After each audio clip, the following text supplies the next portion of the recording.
All right, good afternoon. As you can all see for yourselves, we are delighted to be joined by our colleague, Undersecretary General Jean-Pierre Lacroix, who, as you know, heads the Department of Peace Operations. He will be here to discuss the International Day of UN Peacekeepers, which was which is being observed today with a number of special ceremonies. And he has some special guests with him, which he will tell you about. And as you saw this morning, there was a ceremony held to mark UN Peacekeepers Day. The Secretary General laid a wreath to commemorate the nearly 4,500 people who have lost their lives since we began our peacekeeping work almost 80 years ago.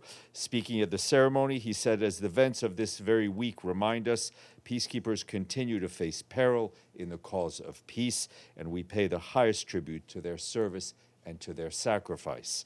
UN peacekeeping has proven to be one of the international community's most effective responses to conflict. Across the globe, the Secretary General said, the UN Blue Helmet is a symbol of hope for communities at their darkest hours, and I think we'll hear from our guest about that. He said he is inspired by the women and men who wear the blue helmet, as they are protectors of the vulnerable and guardians of hope in places where hope is often in short supply. His full remarks are shared with you, so I will give Jean-Pierre the floor, and then we'll take some questions. Jean-Pierre, please, welcome. Thank you very much, Stefan, and very good afternoon to all of you. Thank you for being here. And it's really a pleasure for me to be joined in the room by two of our colleagues, and then another one who I believe is joining us on the screen or will be momentarily.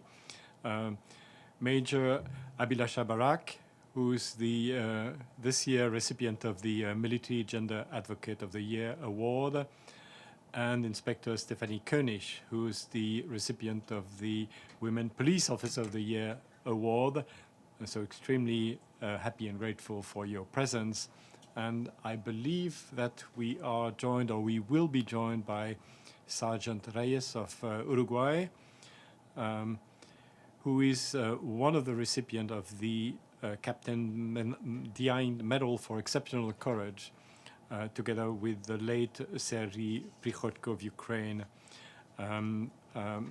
In a few minutes, I will ask Major Barak and Koenig and Inspector Koenig to join me here. But I want to thank all of them. They represent the true spirit of UN peacekeeping at work. But I also want to start paying my respect to the women and men who have given their lives to peacekeeping. The work of peacekeeping comes with many risks. We know that. The risks are not abstract. They do cost lives. This morning in the ECOSOC chamber, 68 peacekeepers posthumously received the Dag Hammarskjöld Medal, including 59 who died last year. This include crew member Serhiy Prihodko of Ukraine, one of the recipients of the Captain Diane Medal for Exceptional Courage. He was killed during a high-risk evacuation in Upper Nile State in South Sudan when he volunteered to take the place of a less experienced colleague. I met his wife and daughter and expressed, of course, my deepest appreciation for what Serhiy selflessly did, for his courage and the many lives he saved. And of course, I expressed my condolences to his wife, Tetiana, and his daughter, Lisa. Yesterday, we also announced that yet another peacekeeper was killed in Lebanon. Sergeant Milovan Jovanovic from Serbia was the 7th UNIFIL peacekeepers killed since March 2026 in Lebanon. He would have turned 37 tomorrow. He died from critical injuries sustained when mortar shells struck his position.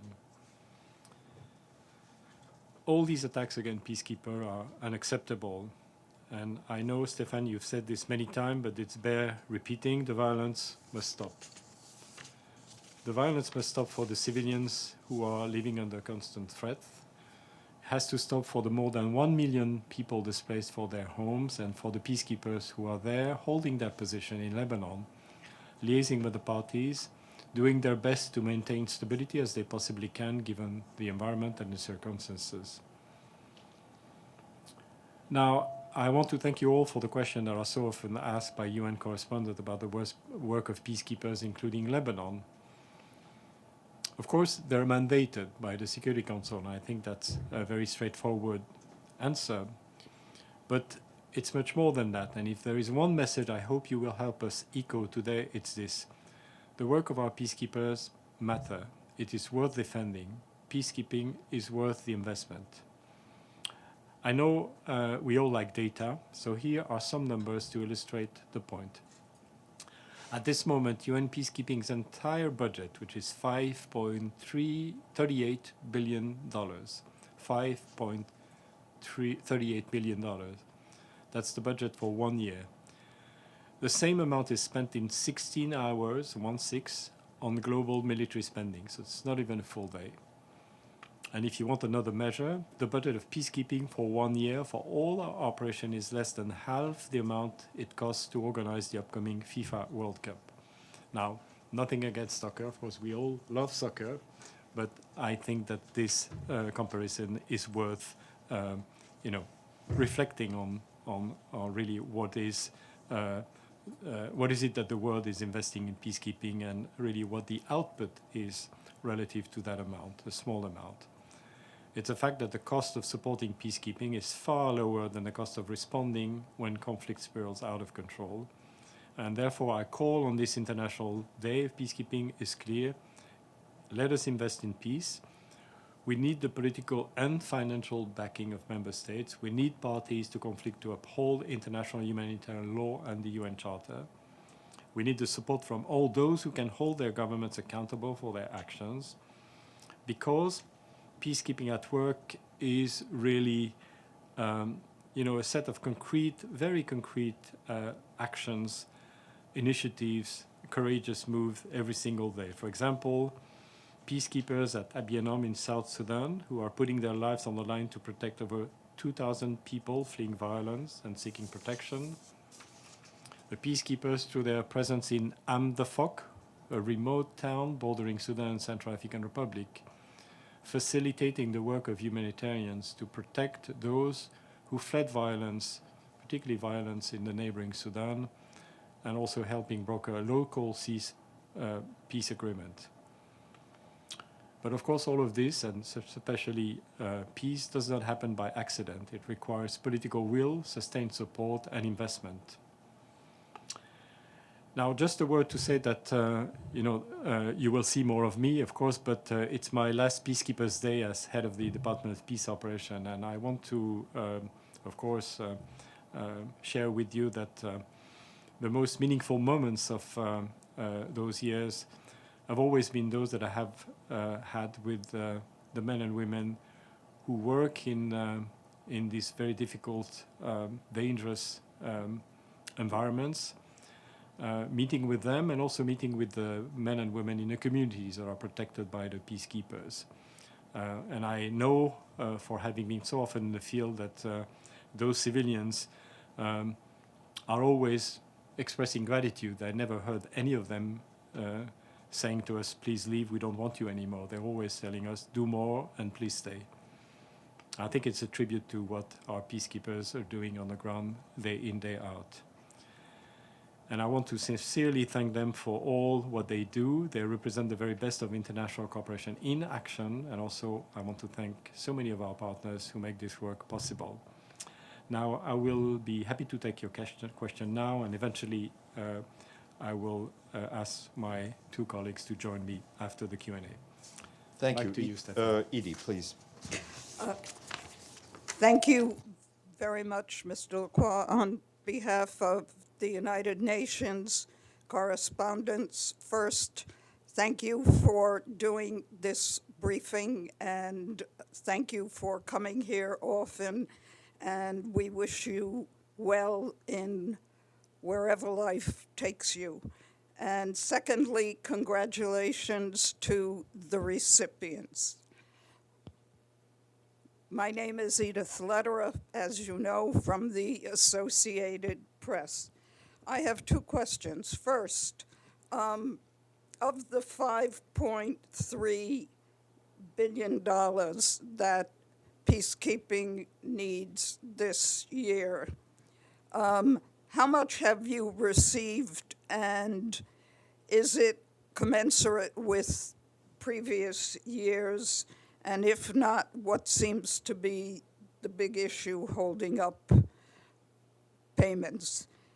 And secondly, on UNIFIL, can you tell us whether the UN is committed to keeping UNIFIL in the field, fulfilling its mandate until its mandate runs out on December 31st?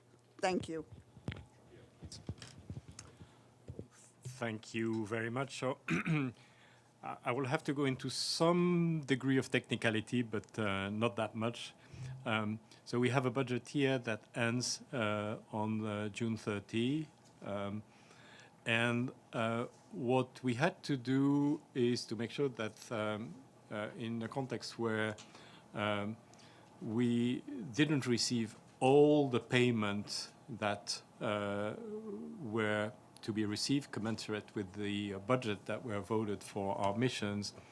As you know, we had to save 15%, 15% of the cash. So it's again not a budget problem; it's a cash. It's a question of insufficient payment. And I think I've been already sharing, what we've been doing in that regard. We call that the contingency plan. This resulted in us having to cut about 25% of the capacities of each peacekeeping mission, with one exception, Cyprus, which has modalities of financing slightly different, with 2 member states paying part of the bill.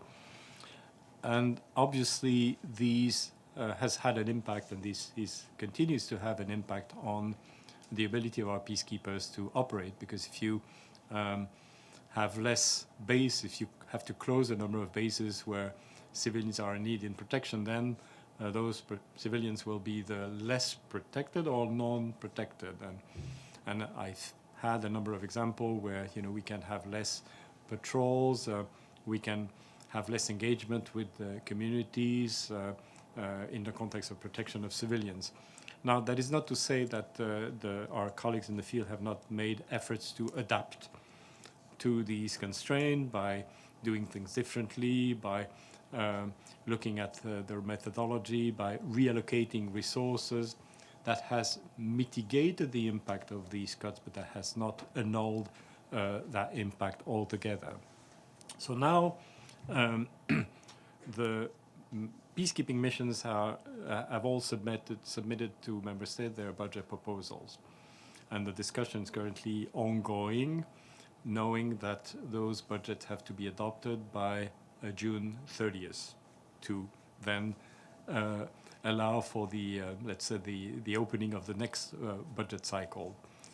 I hope that, this discussion will be smooth and that the missions will receive what they need in terms of budget. But I think more importantly, in a way, given what we've been going through last year, I hope that payments of assessed contribution to peacekeeping will be forthcoming and will be those contributions will be paid in full and on time. So this is an appeal to all our member states. It's a question of consistency because the mandates of peacekeeping operations are decided by member states. So we expect our member states to be consistent and pay those contributions in full and on time. That doesn't mean that we're not committed to continuing our efforts for more cost effectiveness, more efficiencies, and this will be, I believe, an important element in the emanating from the review of all forms of peace operations, which I believe will be released within a few weeks. Now, on UNIFIL, I think the answer is absolutely yes. There is a full commitment by us and, more importantly, our peacekeepers, all of them on the ground, to stay and continue to deliver until the end of the mandate. They are doing a lot today. It's a very difficult and challenging and dangerous environment. Unfortunately, with the death of Sergeant Jovanovic, we have another example of that, but at the same time, they continue to support the Lebanese armed forces to the extent possible. And what they've been doing a lot over the last week is supporting humanitarian assistance to the civilians who remain in the affected areas south of the Litani River. Very recently, the force commander, UNIFIL, Major General Abanyara, I really want to pay tribute to him and his colleagues, informed me that they had conducted the humanitarian assistance operation in Tyre. That follows many other such operations, so you can see that there's strong dedication to support the civilians and to support Lebanon in general. I mean, UNIFIL and whatever may come next, if anything, it's about supporting. It's about supporting Lebanese people. It's about supporting political efforts. This is really what peacekeeping is about, and that applies also to Lebanon. Thank you. Sylviane, Lorient Le Jour. Thank you, Mr. Lacroix, and thank you for this briefing. My name is Sylviane Zahir from Lorient Le Jour.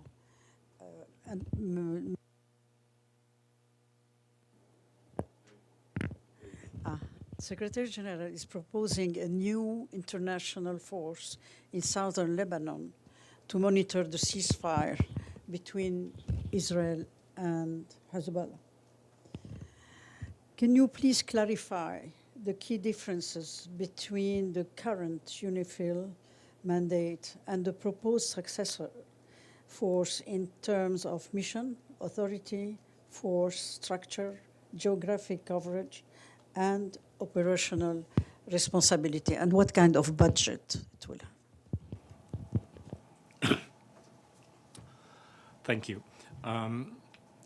Yes, you're right. I mean, the Secretary General has communicated to the Security Council proposals on options for a UN presence after UNIFIL to support Resolution 1701. I'm saying this because it's very important. It's a request from the Security Council, and it means that this Resolution 1701 remains a political framework. And Resolution 1701, as we know, is about essentially restoring the full sovereignty of Lebanon throughout the territory, including full control of weapons and arms by the government. Now, in preparing that work, we listened to what the Lebanese told us, the Lebanese authorities. And there are two things that are salient. One is it's a new context where the Lebanese authorities made decisions to actively involve themselves in operationalizing, implementing Resolution 1701, including, of course, the main item, which is working towards ensuring the full control by the Lebanese authorities, Lebanese army, the Lebanese security forces of all weapons in the territory. So they made a number of very bold decisions to really empower Lebanese government to achieve that. So that's number one. Number two, they told us that it was important for them to keep a UN presence focusing on the task of monitoring, observing, reporting, liaison, and deconfliction. And I believe that in a context where there continues to be a presence of foreign forces in Lebanon, so that aspect of liaison, deconfliction is also important. And they also indicated to us that there are a number of capacities that were still of interest to them, such as engineering and mine action. So based on that, the options essentially focus on these key tasks of monitoring, observing, reporting, liaison, deconfliction, which are essentially tasks for military observers. And I believe this is where the difference is, with UNIFIL. And I believe that difference really comes, again, from the fact that today we have a different standing from the Lebanese authorities, with the decision that I mentioned, that they clearly decided to empower themselves and the Lebanese armed forces to take those responsibilities. The proposals are about supporting Lebanon. They're about supporting Resolution 1701. Again, that's what the Security Council requested to us. It's about supporting the successful completion of the political efforts that are currently ongoing and that the UN fully support. So I think this has to be seen in the light of these key objectives. Now it's in the hand of the Security Council. We have 3 options ranging from about a bit more than 200 military observers plus what is needed to support them to about, I believe, 375 military observers. Don't take my word for the figures, but we can communicate more specifically on these figures. A total of 5,500 military personnel. Why that difference between the number of observers and the total number of uniformed personnel? Simply because those military observers, unarmed, will need to be protected. Medical support, mobility, they need to be protected and supported. And given the dangerosity of the environment, the Secretary General determined that that support needs to be sufficient for us to be comfortable that if those observers are deployed in southern Lebanon, they will receive adequate support and potentially, in the medical sphere, as well as mobility and possibility of quick reaction if anything happens. So that is really the rationale behind these options. And depending on the size, then their ability, the ability of these elements to operate, in a smaller or greater part of the area of southern Lebanon will, I think, that will be the key difference. There is no difference in terms of tasks across those different options. It's a question of size, and size will determine the reach, the geographical reach. Great. Thank you. Ibtisam, please. Thank you. My name is Ibtisam Azim, Al Arabi Al Jadid newspaper.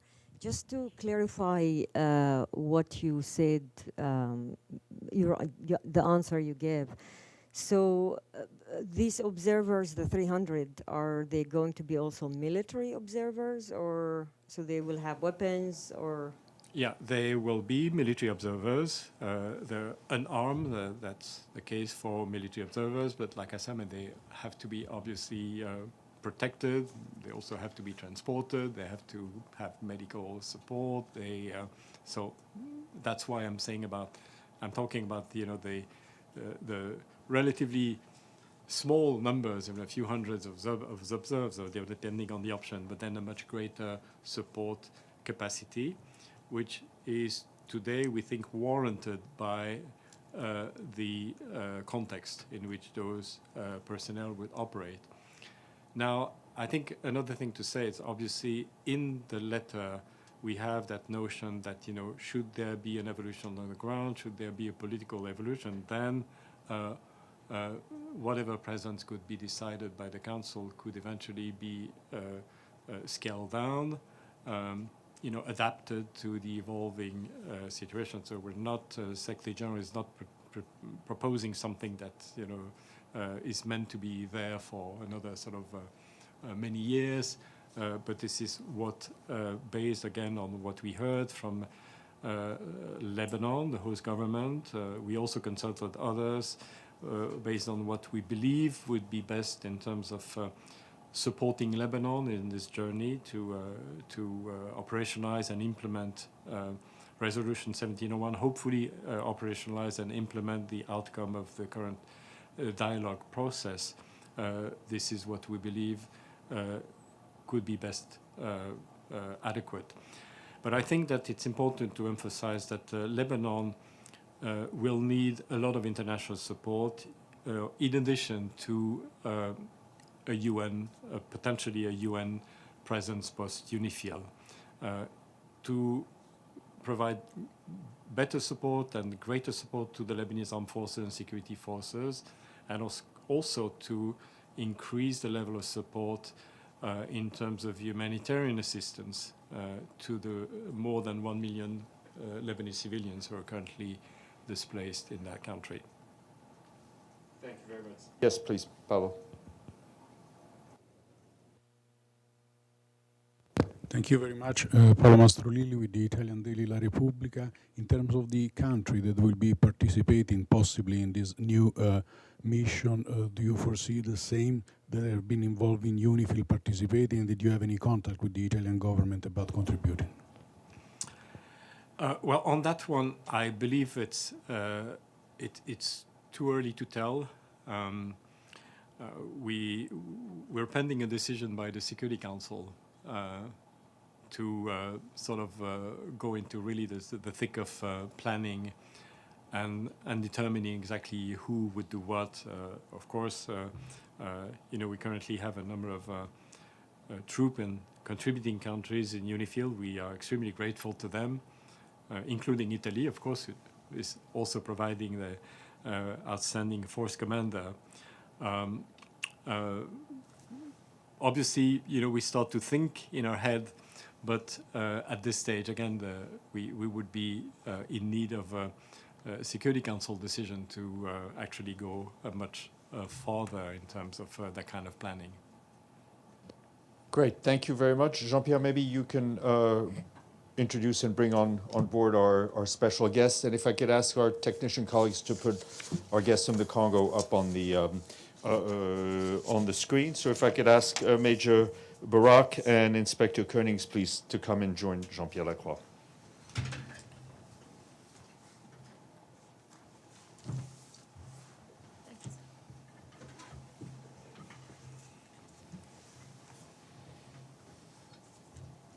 Great. Well, as I say, I'm extremely honored and happy to be with you, Major Barak and Inspector Koenigs. I won't say much more because I've already said what I had to say. The very important, prestigious award that you were just received. Just to say that once again, we're extremely proud of you, and I really thank you for not only what you've done, but what you represent, and the very, I would say, accurate and positive image of peacekeeping that you're giving. I will leave it at that, and happy to hear from you. I don't know who wants to. Maybe we can go to our guest on the screen. If you maybe you can ask him to speak in Spanish. All right. There'll be interpretation. Okay. For you. So, Sergeant Reyes, ¿me escucha? Hola, Sargento Reyes. Sí, lo escucho. Sí. Buenas tardes. Bueno, le doy la palabra. Usted puede hablar español y tenemos una traducción aquí con los periodistas. Adelante. Buenas tardes para todos. Soy el sargento Matías Reyes. Y antes que nada, quisiera felicitar a las dos cascos azules que hoy también fueron reconocidas por las Naciones Unidas. Así que felicitaciones. En enero de 2025, durante los enfrentamientos en la ciudad de Goma, yo me encontraba apoyando la seguridad de una de las entradas de la base de MONUSCO, la cual es la base Uruguay, en medio de una situación de gran tensión y discusión, conflicto, fuego intenso. Decenas de soldados de la FARC, los cuales gravemente heridos buscaban refugio y asistencia médica. Al verlos en esta situación, actué de inmediato, trasladé sobre mis hombros a 12 congoleses gravemente heridos, llevándolos a un lugar seguro y posteriormente a la carpa médica. En ese momento no pensé en mí ni en el riesgo que suponía. Sentí una profunda preocupación por sus vidas, porque sabía que cada segundo podría hacer la diferencia. Lo que me impulsó fue mi deber como soldado, mis principios, mi formación, pero por sobre todo el compromiso de servir y proteger a aquellos que lo necesitan. Sin duda que también fue fundamental el apoyo a mis camaradas para el cumplimiento del éxito de la misión. Y recibir esta medalla es un profundo honor que acepto con total gratitud y gran humildad. No la recibo solo en mi nombre, sino en nombre de todos los soldados uruguayos que sirvieron, que sirven a las misiones de paz, pero por sobre todos aquellos que entregaron su vida bajo la bandera de la ONU. Para finalizar, quiero mandar un gran abrazo a mi hijo Benjamín Reyes, quien es la motivación de servir día tras día. Muchas gracias. Muchas gracias, Sargento Reyes. Les felicitamos por su heroísmo. Usted salvó la vida a más de 12 personas en alto peligro y estamos todos muy orgullosos de lo que usted hizo. With this, I will hand over to the two colleagues who are sitting next to me. I believe that the best order would be the alphabetical order. I think that's the least controversial. So I will hand over first to you, Major Barak, and then to Inspector Koenig. Thank you so much, sir. I will go about a brief intro of mine. I am in Indian Army and I was an Army aviator, combat helicopter pilot, and also an air traffic controller prior to this. One odd day I got an interview call from my headquarters and I volunteered for the same and I cleared the interview and I was selected as the first engagement team commander from India to UNIFIL. And now coming to my role in UNIFIL, as an engagement team commander, my aim was to interact and engage with all the members of the community, especially with women and adolescent girls who had a resistance in interacting with the male peacekeepers. At the same time, we also tried to make them self-reliant and financially independent by organizing various capability programs, vocational training. At the same time, we provided them with awareness sessions for education and health. We carried out physical fitness activities, recreational activities, and we also did some cultural exchange programs. We also gave them civic support such as water delivery and repair of electric pump. So this was overall, and within a matter of 6 months, we were able to engage with 5,900 women. And also, this award to me is not just a personal achievement. It is a matter of pride for my country and for UNIFIL as well. It is a recognition for each and every peacekeeper who is standing day in and out, trying to build trust, maintain peace, and to make mission a success. And this is also in special dedication to those 7 brave hearts we lost this year in UNIFIL. So kudos to those, and I pay my deepest tribute to them. Thank you so much, Major Barak. I will now then hand over to you, Inspector Koenig. Thank you so much, and thank you all for coming here. And I'm very happy that there's such huge interest in women and peacekeeping. And to be honest, when I was deployed in South Sudan, many times I was the only woman in the room when we were planning and coordinating patrols. Going out in the field, it's very obvious that half of the population is women. So it's for them much more comfortable to talk to a woman police officer and to share their concerns, their opinions, their perspectives.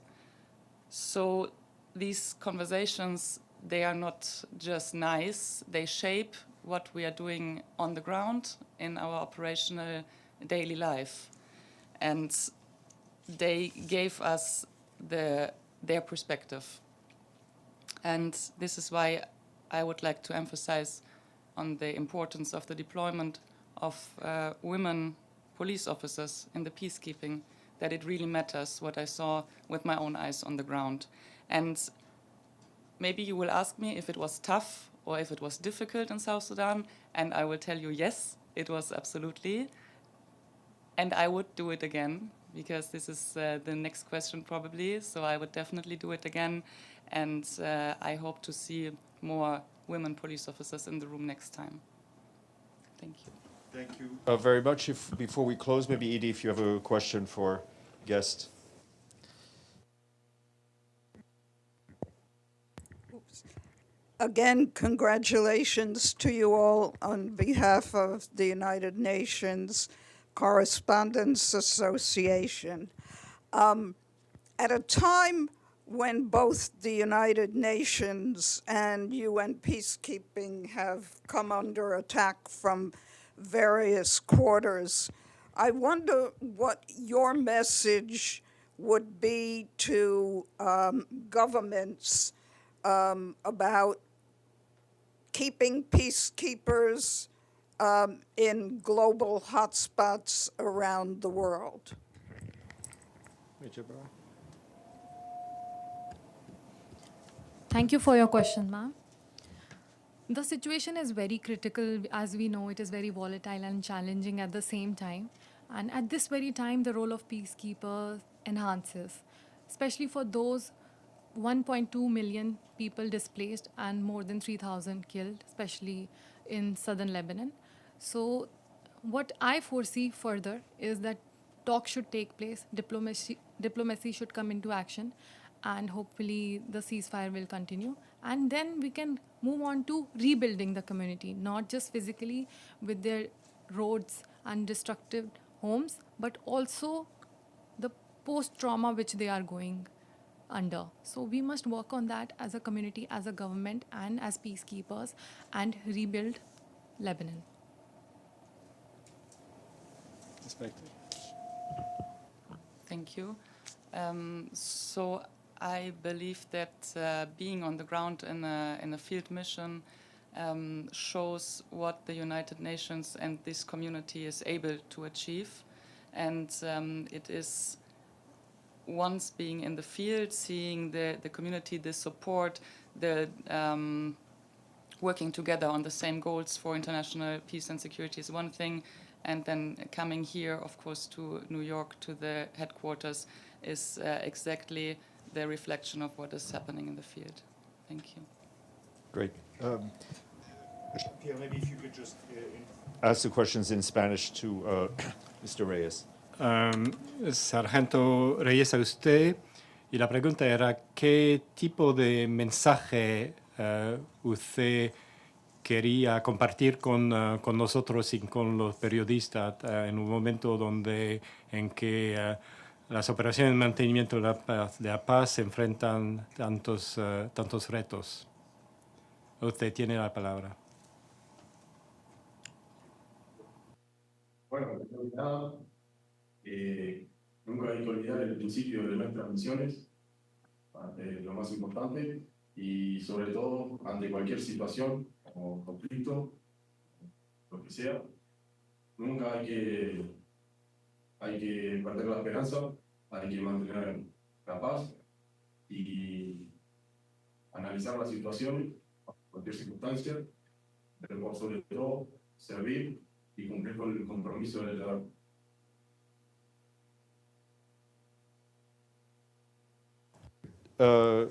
Jean-Pierre, thank you. Sergeant Reyes, muchas gracias. And thank you very much to Major Barak and Inspector Koenings. Congratulations to all of you. You make us all very proud. Thank you. Thank you so much. Thank you so much. And we're going to take a short break, and then I'll start the briefing in about 5 minutes. Thank you.